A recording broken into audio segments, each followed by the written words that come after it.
All right, welcome everybody. So today we're doing 6.2, writing quadratic equations given we have some key features, or at least we can find those key features.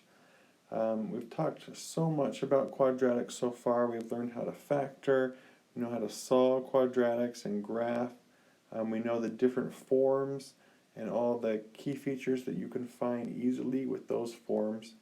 Today we're going to we're going to be able to find, if we're given a key feature or if we can find those key features, we can come up with the equation.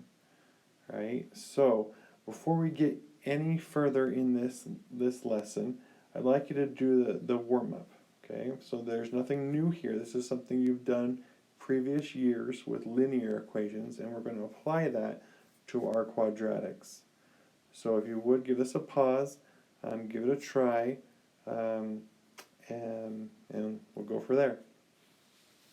Alright, so in case you've forgotten, linear equation, the formula for that is y equals, or at least one of the forms, is y equals mx plus b. That's the slope-intercept form. Right, and from there, we should be able to find all the information that we need in order to be able to solve for the missing variable. Right, so here we have a line that has a slope of 2. Remember, m is your slope, and b is your y-intercept. Okay, so here we have our m, and we have our point. And a point is an x and a y. So we have an m, we have an x, we have a y. It's just a point, x comma y.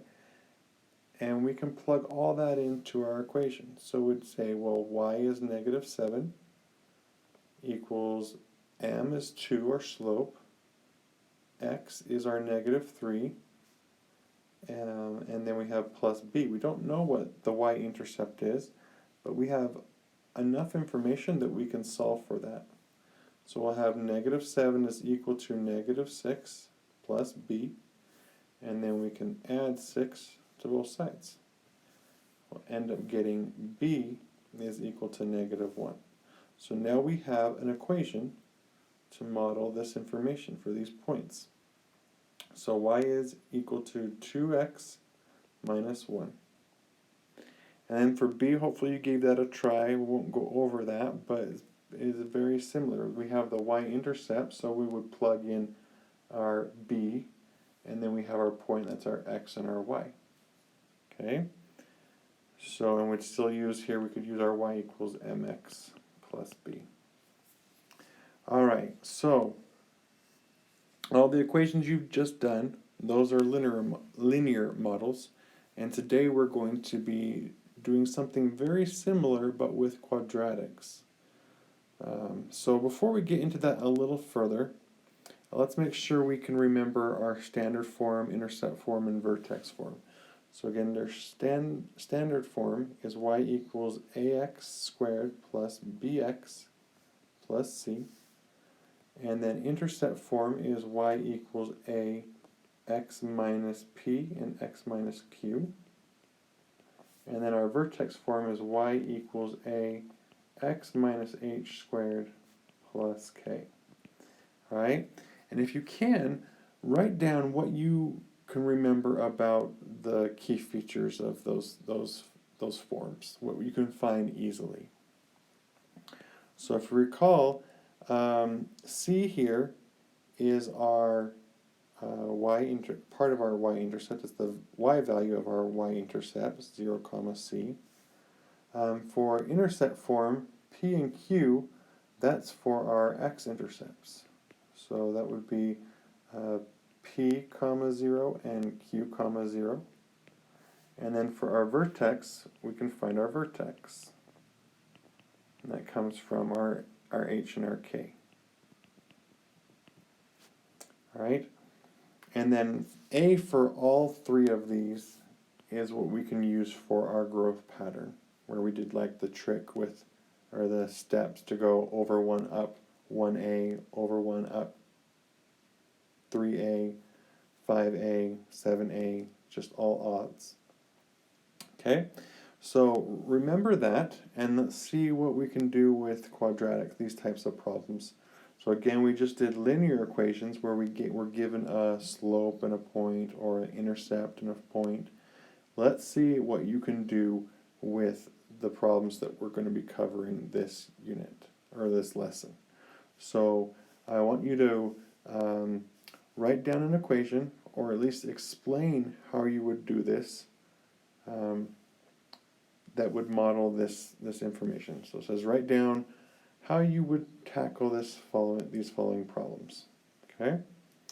So for example, A is a quadratic with x-intercepts of 2, 0 and negative 2, 0 that goes through the point 0, 4. And similarly with B, where we have a vertex and we have a point. Okay? So again, think about what we did previous years with these types of problems with linears, but then how could we apply that to quadratics? Right? So, and I want you to think about that and go over some other things. We'll go over and do some more, or do some examples later on. And then we'll also be covering application problems. So, hint is I would always suggest drawing a picture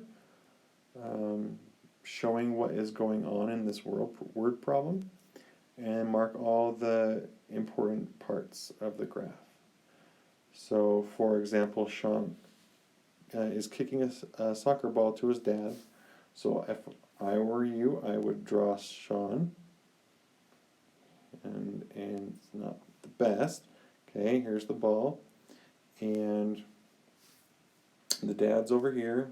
Maybe they have really long legs.